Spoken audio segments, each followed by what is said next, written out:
Welcome to another episode of The Brand Called You, a podcast and podcast show that brings you leadership lessons, knowledge, experience, and wisdom from hundreds of successful individuals from around the world. I'm your host, Ashutosh Garg, and today I have with me a very, very accomplished author from the UK, Patricia Lustig. Patricia, welcome to the show. Thank you. Patricia is an author of a book titled Strategic Foresight, Learning from the Future. She's also a co-author of a new big book, which is titled New Shoots. She has worked for several companies, including BP, Motorola, and Logica. So, Patricia, today we're going to talk only about your books. Tell me about your first book, Strategic Foresight, Learning from the Future. It's not my first book because I've written books before, co-authored Okay. books before, but this is the first one I've written on my own. Mm-hmm. And this is a bit about, I discovered foresight, strategic foresight, because I used to work in organizational change. Mm-hmm. And I couldn't see how you could change an organization without understanding, looking at potential futures and deciding what to do in different cases. You know, it's like making more than just a plan A, because as sure as eggs is eggs, will not turn out as you think. Mm-hmm. And so about almost 30 years ago, I started learning about foresight. And it became clear that there were people who knew about foresight and understood it and could see its value, and people who didn't. And there were an awful lot more people who didn't than the other way around. So the idea was, how could I help people who didn't know what foresight was think about foresight and use it, because using it is valuable to businesses and to individuals. Mm-hmm. So I unpacked at a very good publisher and editor, and I unpacked how you think, because we think that way without, it's kind of an assumption, it becomes a paradigm. And futurists think differently, and they have to have a certain amount of weirdness, imagination there. And so the book starts with, how do we think? Examining how we think, examining, whether we, everybody has a different way of looking at time. Sure. Do you spend most of your time in the past? Do you spend it in the present? Not many people do. The Dalai Lama does. Or do you spend it in the future? And what are the consequences of that? And how can you shift yourself? How can you understand when you need to do that? And then it also has some tools that I found exceptionally useful and that I've used with clients, and case studies. And hopefully, and I've been told it is so, people can use it in their day job to try to think foresight, and maybe even to use some of the tools with their teams. Interesting. So before I get into strategy, you spoke about being a futurist. Help me understand, how does being a futurist help you craft better strategy? Well, by thinking about what in the book we call foresight muscles. You have to develop your foresight muscles just like any other muscle. So you're thinking about different potential futures and a range, and some of them good and some of them bad. First of all, if you think about the things that could happen to get you there, then you might have sort of like road signs to say, early warning signs to say you're going one way or another. But the future muscle comes into thinking about, if that future happens, what do I have to do to be successful in that future? And make a series of plans, one for each future. So you have, a plan A, a plan B, a plan C. And then you've got the roadmap to sort of see which way you're going. I passed the petrol station there, so that means I must be on this future, if you follow me. And then that's the plan I need to take into account. And what that does for you is it gives you more opportunities, and it creates advantage for you, because you see things, as Shell did with the oil shock in the 70s, you see things that other people don't. Amazing. So, Patricia, I think strategy is probably one of the most used words across the entire corporate world. I'd love to understand your perspective of the meaning of strategy. Okay, and it is not tactics. Strategy is what you, so you make a vision of where you want to go, and you make some strategic choices. And the strategic choices are at quite a high level, and they could be around. They're at quite a high level, but they take place in what we would call value space, and that is, these are the things that are acceptable and these are the things that are not. So there are things that are automatically not on the board because we don't do that. You know, when I worked for Motorola, we didn't pay bribes, and we didn't pay consultancy facilitation fees, because that was one of the things that was within their value space. And that helps you decide what are the things you can do. With the strategic map, if you will, is quite broad still, about, you know, we're going for this, these are the things that are important. And when you get to tactics, it's getting into more of your road mapping. We're going to do this, this, and this. And a lot of people mistake the two. I agree with you. So, you know, when you were writing your book, I'm sure you must have researched it and spoken to lots of people, and you worked for several large corporations. In a global world, what is the impact of culture on strategy? Well, that's, in a sense, that you could see that as value space as well, because cultures are telling us what's okay and what's not okay. And an organizational culture is exactly the same. And an organizational culture is frequently based on those values that we share. And I find, you know, I've lived in many different cultures. English isn't my mother tongue, so I'm also British, but I'm not originally British. And I find that it is very valuable to understand that there is different cultures, but I'm not sure how far we can go to understanding another one. We can understand that we don't. We can work really, really hard, but I think it's very few people who can totally and truly understand another culture. So tell me, when you talk strategy, how often should strategy be reviewed? I think it's an ongoing iterative process. The strategy is absolutely no good if it's filed on a shelf and looked at once every year or once every 5 years. Because what you're doing is you're navigating. It's as if you're a great big ship, and it takes a long time to turn. Right. And you need to be checking where you are. Are we on track? If we're not, do we need to do a little tweak? Do we need to do a big tweak? What do we need to do? So strategy should be a living document, a living idea. Okay. And I think in maybe even most organizations, it isn't. Okay. My next question to you is, you know, a lot of large consulting companies work with large organizations to develop strategy. My own personal view has for a long time been that the best strategy comes out of its own people. I'd love to understand from you, what is the role a consulting company can play in developing strategy? I think it's a facilitation role, and I'm absolutely 100% behind you on that. Would it be useful to have a case study? Sure, tell me. The case study of an organization, a nonprofit I worked with in Bangladesh, and they were called upon by the head office, the international office, to do a 5-year strategy. And not only, and the country director wanted to be a bit more participative. I don't think he quite had in mind what I did, but he was thinking, rather than just the 6 people in the management team, let's get a few more people.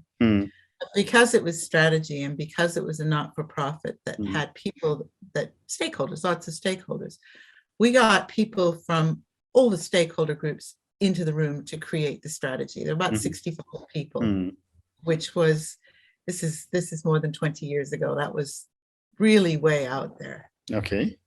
Now, the interesting thing that happens with that is you get a sort of consensus. You get a shared vocabulary among all the people. They wrote the 5-year strategy and they sent it off to headquarters, and it was the only one that was accepted without anything changing. But before it had left their office, people were already implementing it. because they knew what it was about. They understood the context. They knew what they all had agreed they wanted to do. Mm-hmm. Interesting. And if you look at strategy, strategy has multiple components. I mean, there's an overall strategy for the entire organization. There are digital strategies, brand strategies, people strategies, technology strategies, et cetera. How does an organization pull together a lot of these strategies? Because you're saying, coming back to what you said in the beginning about foresight and being a futurist, how does the person who's responsible for strategy bring all these different kind of thinkings, visions, directions, all to point in one direction and pull in one direction? Well, I've just told you, you have to include everyone or representatives from all your stakeholder groups in the development of the strategy, because you can't take your people strategy and then push that into your big strategy. It has to go the other way around. Mm-hmm. If everybody understands the direction where we're going and they've understood the context, mm-hmm. because that's really important, and the why we've decided to go that way, mm-hmm. then it's easy for them to do a people strategy based on that in support of it. Okay. But the other way around, you can't just, that won't work. Sure. One more question on strategy before I move to your second book or your next book. A lot of my viewers and listeners are startup entrepreneurs. What would your advice be for a startup to develop a sustainable strategy? Well, it's the same. And it is really difficult when you're a startup because you have so many things on your plate. Mm. But understanding where your value space within which you operate, understanding that is really important, because that helps you say no to things. It's very hard when you're starting up to say no. Mm. You think, God, that's a good client. I want that client. But you may know that that client does something or produces something that is against your values. Mm-hmm. And then it makes it an easy no, and you're spending your resources, your time, your money, your effort in something that's right for you. And you still have to do it. And you need to set aside time to do it, but it needn't be days and days. It does probably require a few hours a month, however, mm-hmm. once you've got the thing going, and then it needs to be updated. Wonderful. So, Patricia, I'm going to move to your next book or your latest book, New Shoots. Tell me a little bit about your book and what was your hypothesis?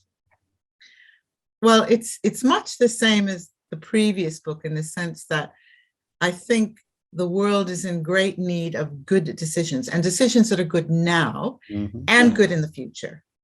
And if you don't think about the future, you're not going to get decisions, mm-hmm. that are good for the future. You're, mm-hmm. only going to get decisions that are arguably, possibly good for now. Mm-hmm.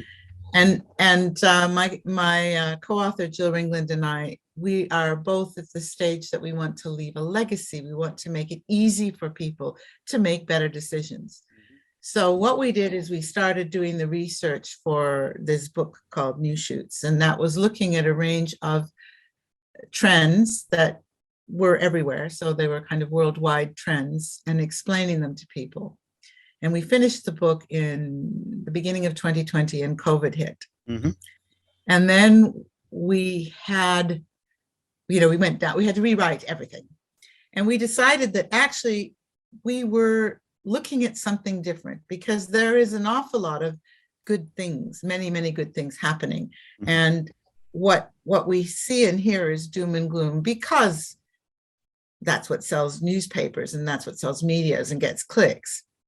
But New Shoots is explaining how these trends unfolded, mm-hmm. having a look at what the disruptors are, and then thinking through a little bit how they could affect that trend, and then going around the world to find what we call snapshots, tiny little case studies of people making fresh choices in a changing world. So actually doing this stuff, not because you want to copy that person, mm-hmm. but maybe looking at a range of them gives you something that you could make your own, because mm-hmm. it's going to be different wherever you are. And we wrote it for millennials and Generation Z, so mm-hmm. it's very different to our previous books, which had originally been relatively academic and strategic foresight is very much for business people, organizational people. But this is for individuals, and it's a story, and it's easy to read, and it's fun. And that was the point behind doing it. Okay. And what are some of the disruptors that you have identified? Well, I mean, the one that's in everybody's mind is COVID and how it's going to play out. And in particular, the fact that it plays out differently, not only in every country, but in every region. Where you are in a country is different. And there's so many things that depend upon that. But, you know, for instance, in energy choices, the way we use energy and the way in the type of energy that we use is a choice. And one of the disruptors is, how strong is public opinion? You know, you saw COP26 and everybody was, oh yes, we're, you know, climate change and we need to do, and then they all signed up, and now they're all backing off. Now, how strong is the public opinion going to be to push politicians to do something? So that's another disruptor. Interesting. And do you see technology, which has suddenly got a very, very high amount of use because of the 2 years we've had in lockdown? Do you see technology as being a major disruptor going forward? Different bits of it, yes, because its technology is very wide and it can be anything. I think the biggest trend that we see is, I mean, the most surprising one, I think, is biotechnology. And we've seen it with the mRNA vaccines. And people are still talking about artificial intelligence. And yes, that is something. And there are choices that need to be made, bearing in mind that technology is never good or bad. It's how it's used that's good or bad. Okay. And considering unintended consequences. Sure. So Emma, I've got time for a couple of questions for you personally, because my viewers and listeners love to get to know my guest a little more. My first question to you is, what would you say are 3 key milestones in your life or your career? That's, I suppose there came a point in my career that I changed from a sort of engineering technical background into working with change. And then I moved to Nepal. That was a big one because I learned an awful lot. And I was by that time doing organizational change and what's called institutional capacity building. But I also have never done a job where I didn't want to know what was happening on the coalface. So I worked with colleagues in rural development, and which I do speak Nepali, so I can. And it's just an eye-opener. It's really an eye-opener. And I suppose that the third one is when I've always thought I was a writer, and I've written all my life, and I've written lots of articles and even peer-reviewed articles. And it's when I decided to write a book with 2 colleagues. Because writing a book is the first time is quite a big deal. And we were commissioned by Wiley to do that. Wonderful. So time for one more question. And this question is for the many, many people who hear our conversation. As a corporate leader in so many companies, as an author, as someone who writes on strategy, on foresight, what would your advice be to a young individual who's starting off on her or his journey in the corporate world? I think the advice is endless curiosity. Be curious, ask questions, ask open questions, because that's really important. It's very hard when you're young to admit that you don't understand, but if you can do that, do it, because you will find, if you say, sorry, could you explain that? That wasn't quite clear to me, that an awful lot of other people are thinking that, but they don't dare say it. So I suppose courage with your curiosity is a good thing. Well said. Patricia, on that note, I just want to say thank you so much for talking to me. Thank you for talking to me about both your books, about on strategic foresight, talking to me about how being a futurist helps in developing your own strategy. Also talking to me about your new book, which is New Shoots. And I'm sure a lot of my viewers and listeners will go and check out your new book on Amazon. I certainly will. So thank you again and good luck. Thank you. Thank you very much. Thank you for listening to the Brand Called You videocast and podcast, a platform that brings you knowledge, experience, and wisdom of hundreds of successful individuals from around the world. Do visit our website www.tbcy.in to watch and listen to the stories of many more individuals. You can also follow us on YouTube, Facebook, Instagram, and Twitter. Just search for the Brand Called You.